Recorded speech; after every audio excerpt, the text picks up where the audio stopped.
All right, so we're going to look at the June 2002 Unified Physics paper. So starting off looking at conservation laws, which we can use to solve pretty much anything in physics if we apply them correctly. So state the meaning of conservation. So conservation basically means keeping the total quantity of something the same before and after an event occurs. Same way when it's used in other contexts like environmental conservation, we're trying to preserve the environment or keep it the same. So it kind of makes sense. So name any three conservation laws. So the main three we use in physics are energy, momentum, and charge. Those of you who do chemistry, you'll probably use conservation of mass quite a bit as well. But these would be the big three in physics. So for each of the laws you have named, describe a situation where it is useful to apply the law. So let's start off with energy. So we're talking about essentially as using it in the form of the first law of thermodynamics. So it would allow us to calculate a change in temperature when supplying thermal energy to a gas at constant volume. Constant volume means the work done is zero, so the change in internal energy would be equal to the thermal energy supplied. That's one way we could use it. Obviously, we quite often use it for falling objects, transferring GP to kinetic energy, that kind of thing as well. But I thought I'd come up with something a bit different. Conservation momentum, you'll be used to using it for collisions of two objects, and we typically use it to find the speeds of the objects following the collision. And conservation of charge, we usually use in circuitry the most. We also use it for balancing nuclear equations, I guess, but we use it to calculate a current that's going either into or out of a junction, and we do it by applying current into a junction equals current leaving, which is Kirchhoff's first law. For one of the laws you have stated, describe a situation where that conservation law seems not to apply and explain why this is apparently so. So I'm actually going to do it for all three of them. So let's start off with energy. So first off, when does it not work? So if thermal energy is allowed to escape to the surroundings, which it usually will, pretty much everything is radiating energy, the temperature change will be smaller than we'd expect when we apply thermal energy. So that, if we didn't consider the energy exchange with the surroundings, would appear to violate conservation of energy, but it doesn't because we've allowed thermal energy to escape. Then for next one, conservation of momentum. So this law only works if there's no external force. So if during a collision we have things like friction or air resistance acting, the total momentum change will give speeds which appear to violate conservation momentum. So we'll essentially would see with those forces some momentum would appear to vanish, but we can only use conservation momentum when there is no external force. Then finally, conservation of charge, when the total current going in is equal to the current going out. So something like a photoelectric effect, for example, would appear to contradict this. So what you have there is photons going into a substance and electrons being emitted, which appears to violate the law of conservation of charge, as it appears your number of charges have increased. Obviously they haven't really, those electrons were inside the structure of the material, but it appears like it's being contradicted. Okay, so continuing conservation laws. So a lot of other laws that we have in physics are in fact also conservation laws, Lenz's law and Kirchhoff's laws. Choose two laws and state the law, explain how it can be applied, and explain why it can be considered a conservation law. So I'm going to do it for all three, even though we needed two. So Lenz's law states that when an EMF is induced in such a way to oppose the change that created it. And we often use this to determine the direction of an induced current in a conductor, maybe in a generator, that kind of thing.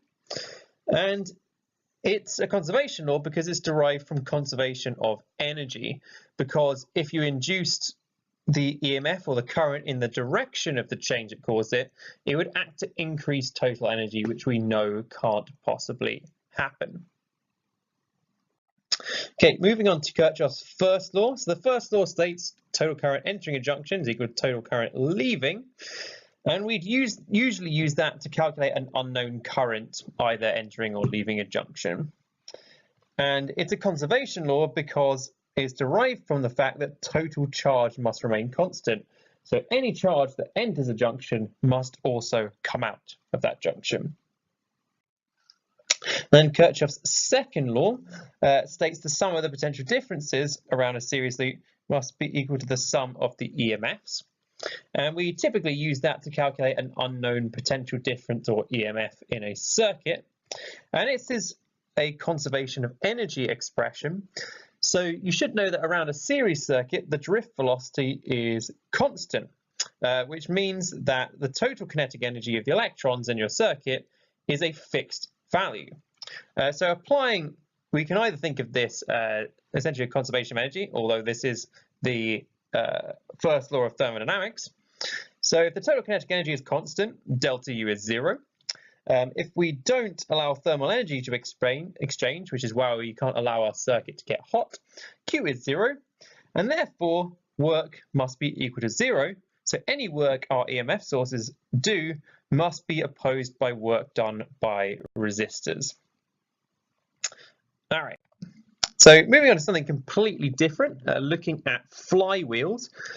These aren't used very much anymore because we've invented much better devices for storing energy, namely batteries that we're putting in cars. But this is how we used to be able to do it using something called a flywheel. Okay, so this is generally speaking what a flywheel looks like. We can see it's a cylinder shape, which we'll use that a little bit later on. Okay, so we've got some information about different flywheels for a bus and for a toy car, and then we're going to look at the idea of a car flywheel somewhere in between. All right, so you can see there we've been given some equations to calculate kinetic energy and moment of inertia, and also we've been given the density of the material that we use. Okay, so deduce the SI unit for moment of inertia. Well, we can see that it's calculated doing half mr squared. M is mass, r is a distance, half is unitless, so it's kilogram meters squared. Calculate the maximum kinetic energy able to be stored on a bus flywheel.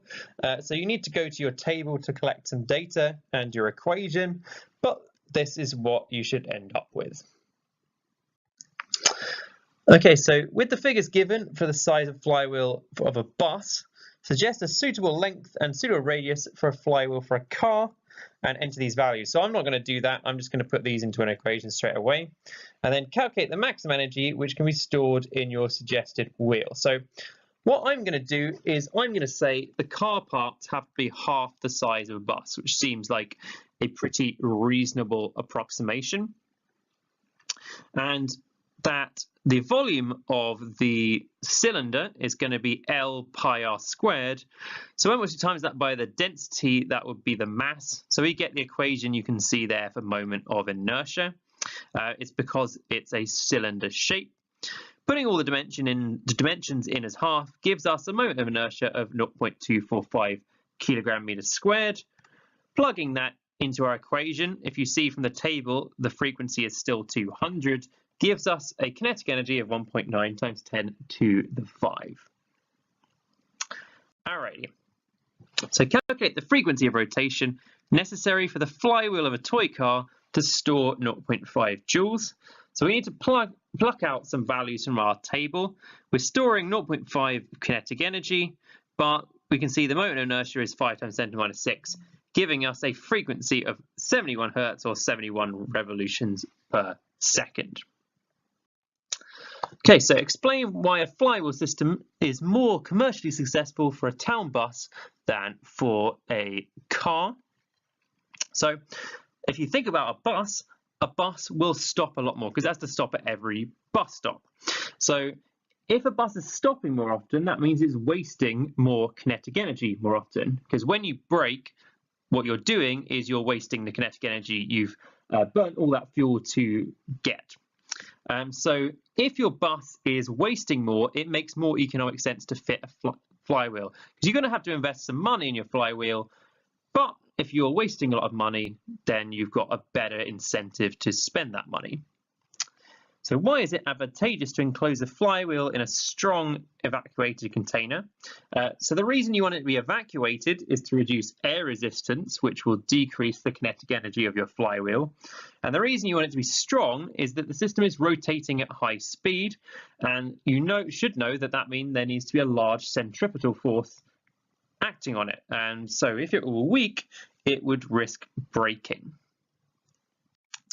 Okay, so how could the amount of energy stored be increased without altering the volume or the maximum rate of rotation? So we can't change the dimensions, but we do need to increase the mass if F is still the same.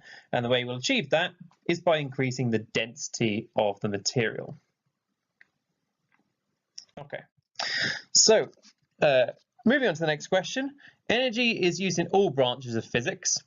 And it's suggested that all types of energy can be considered combinations of kinetic energy and potential energy.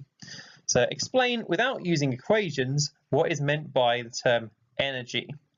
So when an object has energy, what that means is it has the potential to do work on something else. So when a car has kinetic energy, it has the potential to do work on something else if it hits it. Or if something has GP, it has the potential to maybe turn into kinetic energy, but then again do work on something else. Kinetic energy specifically would be the work done to increase the speed of an object from stationary, or you could conversely think of it as the amount of work that object will be able to do when it was stopped. And likewise, gravitational potential energy is the work you do against an object's weight force to increase its height. But you could also think of it as the work that an object would be able to do as its height decreases. So you can think of it either way. Okay, so explain how sound energy can be regarded as part kinetic energy, part potential energy. Well, first of all, sound energy is vibrating particles. So we know straight away that we can think of the particles as having kinetic energy because they're vibrating. But also you should know that sound wave produces compressions and rarefactions. So in a compression, you can think of particles packed close together and they're going to repel each other, which means you've built up a form of potential energy. So name two other types of energy and describe each in terms of kinetic and potential energy. So I'm going to do quite a few because you could have come up with a lot. So first one, internal energy, which you talk a lot about with the thermal physics part of the course. That's essentially the sum of kinetic and electric potential energy. We have chemical energy, which you would use mostly in chemistry, but essentially the energy due to electrostatic attraction between molecules. Nuclear energy, potential energy due to attraction through the strong force. Light energy, the potential energy stored in electric and magnetic fields. And electrical energy, which is essentially a mixture of kinetic and electric potential energy of electrons. So any of those would be fine, but those are the ones I came up with. Okay, so starting from the definition of electric field strength, show that the unit of electric field strength is the same as the unit of potential gradient. So first of all, electric field strength is the force per unit charge, so it has the unit of newtons per coulomb. Potential gradient has the unit of volts per meter because it's potential, so V gradient turns into per meter.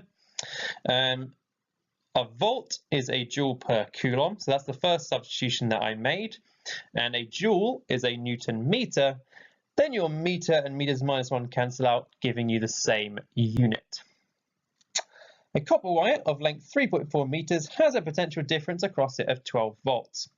Calculate the electric field strength in the copper, assuming that the field is uniform and it would be the same as if there were a potential difference across 3.4 meters in a vacuum. So for a uniform field strength is V over D, so that's fairly straightforward. Okay, so for a free electron, calculate the force So we know the field strength, so if we multiply it by the charge, that will give us what the force is, which you can see there. If we want acceleration, assuming the mass of the electron remains constant, then that's fairly easy to calculate using Newton's second law in the form F equals ma.